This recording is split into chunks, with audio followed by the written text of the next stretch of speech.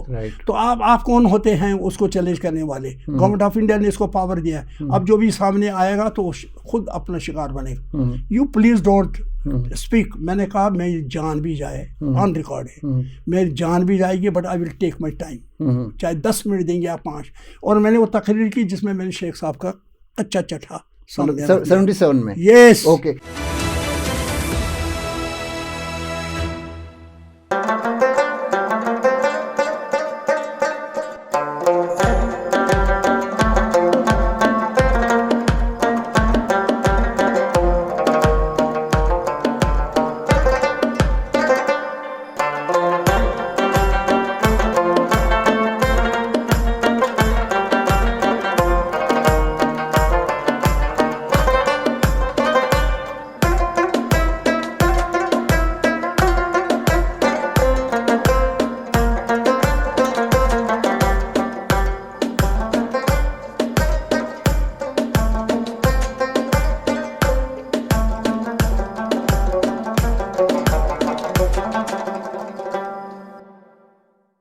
شیخ محمد اللہ 1953 سے 1947 سے ہی تو آئے تھے, اکتوبر سے ہی پہلے ایڈمنسٹریٹر وغیرہ, بعد میں 51 کے بعد وہ وزیر اعظم یہاں پہ, اور یہ جو ڈاکٹر کرن سنگھ ہے یہ پہلے وہ ریجنٹ, اور اس کے بعد یہ صدر ریاست وغیرہ, یہ کلیئر ہے.